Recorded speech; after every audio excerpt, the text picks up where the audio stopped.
प्रिय मित्रों, नमस्कार। आज मैं आपके सामने एक बिल्कुल नया वीडियो लेकर आ रहा हूं, जिसका विषय है आत्मनिर्भर भारत के निर्माण में मीडिया की भूमिका, role of media in creation of self reliant India. सबसे पहले आत्मनिर्भरता से हम क्या समझते हैं? What is meant by self Reliance?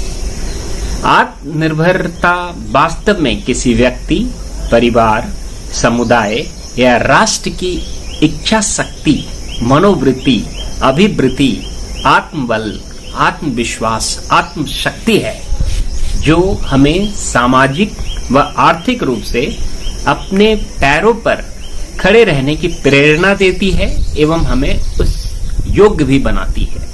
तो आत्मनिर्भरता का साधारण सरल अर्थ यही है। दूसरी ओर एक और शब्द है आत्म प्रचुरता, अंग्रेजी में कहते हैं सेल्फ सफिशिएंट। तो आत्म प्रचुरता यानी कि सेल्फ सफिशिएंट सेल्फ रिलायंट से थोड़ा भिन्न होता है। आत्म प्रचुरता का अर्थ है कि हमारे पास पर्याप्त संसाधन उपलब्ध है। जैसे भारत के पास अपनी जनसंख्या की आवश्यकता अनुसार यदि पर्याप्त खाद्य उत्पाद उपलब्ध है, तो हम कह सकते हैं कि भारत खाद्य सामग्री में आत्म प्रचुर है, यानी कि India is self sufficient in food production. वास्तव में आत्मनिर्भरता एक आत्म साहस है, एक आत्मविश्वास है, एक आत्मावलंबन है, जिसका उद्देश्य आत्म प्रचुरता प्राप्त करना है। यानी कि the aim of self reliant economy is to become a self-sufficient economy. So both self-reliant and self-sufficient are interdependent and interconnected.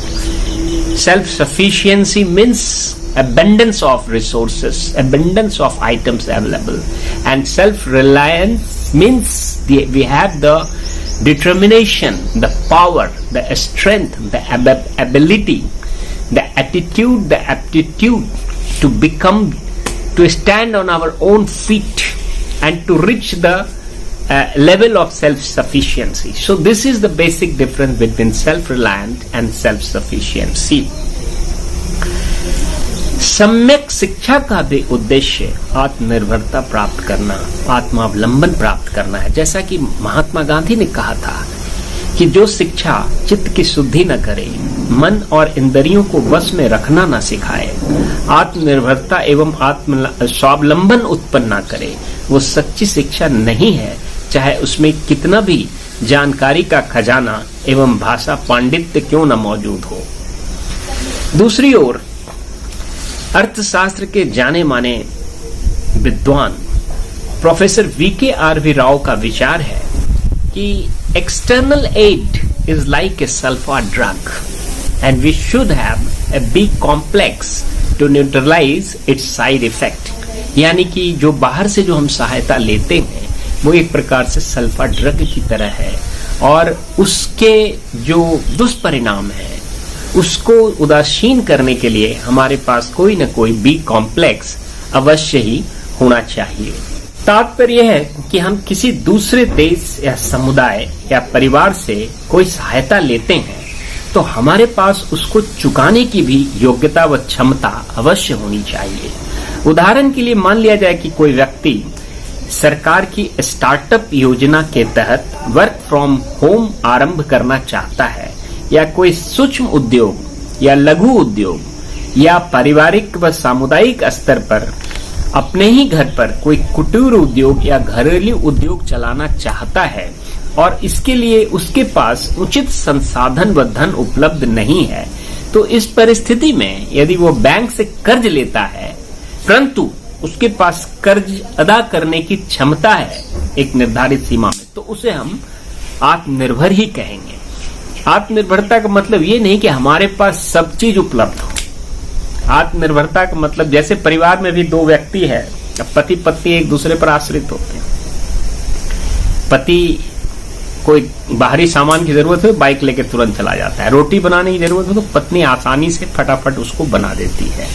तो हम एक दूसरे पर डिपेंड करते हैं, लेकिन वो परिवार आत्मनिर्भर हुआ, लेकिन हम परिवार के सदस्य एक दूसरे पर आश्रित हैं। परिवार अपने आप में उसी तरह कोई समुदाय है, और जितना हम इंटरडिपेंडेंट होते हैं उतना ही हमारा इंटर रिलेशनशिप भी बनता है। उसी प्रकार समुदाय है, परिवार है, देश है, राष्ट्र। एक राष्ट्र दूसरे राष्ट्र पर भी कई बार निर्भर करता है। तो दूसरे राष्ट्र पर निर्भर करने का मतलब ये नहीं कि हम आत्मनिर्भर नहीं हैं। अगर हम किसी से हेल्प लेते हैं, मान लिया जाए कि दो देश है एक्स एंड वाई। अब एक्स अगर चावल का उत्पादन करने में बहुत क्षमता रखता है और बहुत ज्यादा उत्पादन कर सकता है, परंतु गेहूं का उत्पादन उसके देश में उतना अच्छा नहीं होता। बहुत मुश्किल से, बहुत अथक प्रयास, बहुत एड़ी चोटी का पसीना एक करने के बाद थोड़ा बहुत गेहूं का उत्पादन होता है, तो वो कॉस्ट इनइफेक्टिव हो गया। और कोई दूसरा देश बाई अगर गेहूं के उत्पादन में बहुत दक्षता और निपुणता रखता है, तो यहाँ पर बेहतर ये होता है कि एक्स जो चावल का उत्पादन करने में क्षमता रखता है, दक्षता रखता है, वो चावल का उत्पादन करे, और वाई जो गेहूं का उत्पादन करने में क्षमता और दक्षता रखता है, वो गेहूं का उत्पादन करे। और फिर बाद में वो आपस में दोनों देश उसको एक एक्सचेंज रेट के तहत, एक टर्म्स ऑफ ट्रेड के तहत आपस में उसको हम बांट सकते हैं, एक्सपोर्ट इंपोर्ट कर सकते हैं। आत्मनिर्भरता का मतलब ये नहीं कि एक्सपोर्ट इंपोर्ट खत्म हो जाए। बहुत सी, जैसे मान लिया जाए मैं एक व्यक्ति, एक प्रोफेसर हूं, अब मुझे कोई रोग होता है तो मैं डॉक्टर के ऊपर डिपेंड करता हूं, लेकिन मैं उसको फीस देने की क्षमता रखता हूं, तो मैं आत्मनिर्भर हुआ। वैसे कहा था कि जहां तक संभव हो व्यक्ति अपने आप को आत्मनिर्भर बनाए, स्वदेशी अपनाओ, यही उसका उद्देश्य है। अब मान लिया जाए कि हमारे को कोई समस्या है, तो हम अपने घर में ही बहुत सी घरेलू उपचार रख सकते हैं। जैसे आप अभी कोरोना के दौर में इम्यूनिटी बढ़ाने के लिए लोग काढ़ा पीते हैं, नाक में सरसों का तेल भी डालते हैं, बहुत तरह का योग करते हैं, अभ्यास करते हैं, फिजिकल एक्सरसाइज करते हैं। तो ये एक सेल्फ ट्रीटमेंट है, इसमें हम डॉक्टर के पास नहीं जा रहे हैं, हम पहले से सावधानी बरत रहे हैं कि किसी प्रकार की कोई समस्या नहीं आए। लेकिन अगर हम डॉक्टर पर एक एक्सट्रीम केस में डिपेंड करते हैं, इसका मतलब ये नहीं कि हम आत्मनिर्भर नहीं हैं, अगर हम उसको उसकी फीस देने की क्षमता रखते हैं। मान लीजिए मेरा ये चश्मा है, अब इसकी डंटी टूट जाती है, और हम एक क्विक फिक्स से, मान लीजिए रात में 10 बजे टूट गई, हमने क्विक फिक्स से उसको चिपका लिया, और फिर हमें रात में मान लीजिए 12 बजे तक काम करना है, सुबह 5 बजे से 10 बजे तक काम करना है, तो हमने इतने देर अपने ऊपर अपने सहयोग से, खुद के सहयोग से हमने अपना काम चला लिया। अब दूसरे दिन हम इसको दुकान में जाकर या तो नई चश्मा खरीद लें या इसकी रिपेयरिंग करा लें, लेकिन हमारे लिए संभव नहीं कि हम एक प्रोफेशनल रिपेयरर ऑफ स्पेक्स बन जाएं या खुद चश्मे का उत्पादन करें, ये संभव नहीं है। तो आत्मनिर्भरता का मतलब ये नहीं है कि कोई देश या समुदाय या व्यक्ति या परिवार हर चीज अपने पास खुद ही उपलब्ध कर ले, ऐसा भी नहीं होता। हम एक दूसरे देश पर आश्रित होते हैं। अब अगर आप चाइना का ही उदाहरण लें, तो सन 1978 में चाइना ने उदारवादी आर्थिक नीतियां अपनाई थी। China adopted liberalization in 1978, whereas India adopted liberalization in 1991. यानी चाइना कम्युनिस्ट कंट्री होने के बाद भी अपने आर्थिक नीतियों में उदारीकरण 78 में लाया, 1978। और चाइना ज्यादा मैन्युफैक्चरिंग गुड पर सेंटर करता है, जबकि इंडिया सर्विस सेक्टर में इंडिया की दक्षता ज्यादा है। और बहुत से चाइनीज प्रोडक्ट इंडिया में अभी भी आते हैं, क्योंकि सरकार के बीच एक टर्म्स ऑफ ट्रेड, एक एग्रीमेंट है, एक एक्सपोर्ट इंपोर्ट की चीजें, और भारत की चीज चाइना में जाती। लेकिन अब कुछ राजनीतिक कारण कभी हो जाता है, कभी कोई आपस में शत्रुता हो गई, जैसे मित्रता है तो भाई एक देश दूसरे देश पर डिपेंड करता है कि हम मैन्युफैक्चरिंग आइटम्स, जितने मोबाइल हैं, जितने इलेक्ट्रॉनिक्स गुड हैं, ज्यादातर चाइना से आते हैं। लेकिन अगर संबंधों में कोई खटास हो गई, कोई शत्रुता जैसी स्थिति होगी, तो भारत के पास ऑप्शन ये है कि या तो खुद उसका निर्माण करे या किसी और दूसरे देश पर निर्भर करे। लेकिन आज की तारीख में एक देश सभी चीजों का निर्माण कभी नहीं कर सकता। आज हमारे देश में बहुत सारी मल्टीनेशनल्स कंपनी हैं जो अलग अलग देशों से आए हुए हैं, और वो अपने अपने देश का उत्पादन, कई बार उत्पादन उनके देश में होता है, डिस्ट्रीब्यूशन हमारे देश में होता है, कंजम्पशन कहीं और होता है। आज तो एक फ्लैट वर्ल्ड इकोनॉमी हो गई है, production at one place, consumption at another place, distribution at another place, sale at another place. So this is a flat world economy. So we can't say that one country can produce everything. We have to exchange, we have to export, we have to import. That is the basic of economics. So we have, but there are political reasons कि भाई ठीक है, अब इस देश से मैत्रीपूर्ण संबंध है तो हम एक दूसरे पर जब डिपेंड करते हैं तभी हमारे एक दूसरे से रिलेशन भी बनते हैं, मित्रता भी बनती है, इंटरडिपेंडेंस से इंटर रिलेशन और इंटरनल फ्रेंडशिप का डेवलपमेंट होता है. But when there are exceptional situations then the country और the government can think differently. It can be applicable to any country, any community, any society. But interdependence, self-reliance doesn't mean that we should not import and we should not export. So this type of things are there. Self-reliant economy आज जैसे हमारे देश में इसकी काफी चर्चा है कि आज एक बहुत अजीब सी स्थिति है.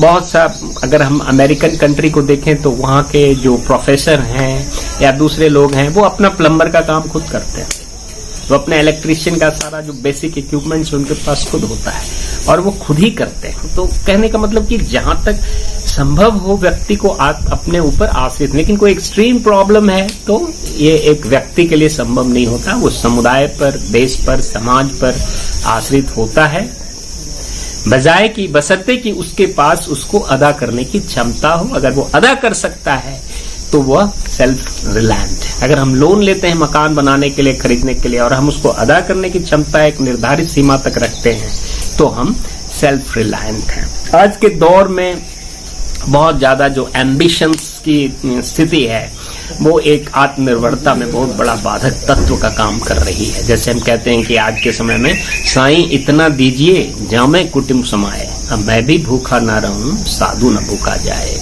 महात्मा गांधी के सिद्धांत भी बहुत यहाँ पर सार्थक हैं कि गांधी जी ने कहा था कि the world has enough for our need but not for our greed. तो दोस्तों ये मैंने आपको आत्मनिर्भरता और आत्मनिर्भर भारत क्या है और आत्म प्रचुर भारत क्या है, इसमें क्या अंतर है, इसको बताने का उदाहरण के साथ मैंने प्रयास किया. अब आत्मनिर्भर भारत के निर्माण में मीडिया की क्या भूमिका हो सकती है, ये एक अगला प्रश्न है. मीडिया हम जानते हैं कि बहुत ही व्यापक और विस्तृत है. हर मीडिया अपने आप में एक दुनिया है. प्रिंट मीडिया की अपनी एक दुनिया है, इलेक्ट्रॉनिक मीडिया की अपनी एक दुनिया है, फिल्म की अपनी एक दुनिया है, पारंपरिक मीडिया की अपनी एक दुनिया है. लेकिन जहां तक सूक्ष्म उद्योग, कुटीर उद्योग, लघु उद्योग, स्टार्टअप परियोजना, वर्क फ्रॉम होम जैसे आत्मनिर्भरता से संबंधित चीजों का सवाल है तो उसमें ग्रामीण क्षेत्रों में जो जाहिर है कि जो पारंपरिक मीडिया है वो ज्यादा कारगर सिद्ध होगा, क्योंकि गांव के लोग पारंपरिक मीडिया से ज्यादा जुड़े हैं, उनकी आत्मा पारंपरिक मीडिया से जुड़ी है. इसलिए जो पारंपरिक मीडिया, अलग अलग मीडिया के अलग अलग टारगेट ऑडियंस हैं और अलग अलग मीडिया अलग अलग प्रकार से अलग अलग समाज को प्रभावित करता है. तो गांव के लोगों को रेडियो ज्यादा प्रभावित करता है. गांव के लोगों को क्योंकि रेडियो की उपलब्धता होती है, बिजली नहीं भी हो तो बैटरी से चलता है और सबसे सस्ता माध्यम है. और दूसरा पारंपरिक मीडिया. उपनगर के लोगों के लिए टेलीविजन, रेडियो भी ठीक है, थोड़ा बहुत समाचार पत्र जो पारंपरिक समाचार पत्र है, और टेलीविजन उपनगर के लोगों पर उसका ज्यादा असर देखा गया है. और जो शहर हैं, जो बड़े शहर हैं, वहां आजकल social media, digital media, new media, और जो बहुत मेट्रो मेगा सिटीज है वहां तो न्यू मीडिया में भी वेब सीरीज और मीडिया स्ट्रीमिंग जैसी चीजें हैं. अगर उसमें इस तरह का विज्ञापन दिया जाए आत्मनिर्भर भारत के ऊपर तो उसका असर ज्यादा पड़ता है. तो दोस्तों कहने का मतलब ये है कि जहां तक आत्मनिर्भर भारत के निर्माण में मीडिया की भूमिका, तो सभी मीडिया की अपनी अलग अलग भूमिका है. समाचार पत्र की अलग भूमिका है. Newspaper educate the educated people. So newspaper has the target audience of educated people. So is the case with the magazine. So is the case with the book. So if book, newspaper and magazines, they cater to the need of educated people, it can be more effective in creation of self-reliant economy in India. So different media have different target audience and that different media has different role for different part of the society. तो दोस्तों, मैंने आपको संक्षेप में बताने का प्रयास किया कि आत्मनिर्भर भारत के निर्माण में मीडिया की क्या भूमिका है। अगर आवश्यकता पड़ेगी, यदि आपके प्रश्न उठेंगे तो इस पर मैं इसका दूसरा भाग भी बनाने का प्रयास करूंगा। तब तक के लिए इजाजत। यदि आपके पास कोई प्रश्न हो, कोई शंका हो, किसी प्रकार की कोई हिचक हो, तो आप निसंकोच हमारे कमेंट बॉक्स में अपना प्रश्न कर सकते हैं, अपने विचार रख सकते हैं, स्पष्टीकरण दे सकते हैं। तब तक के लिए इजाजत। धन्यवाद।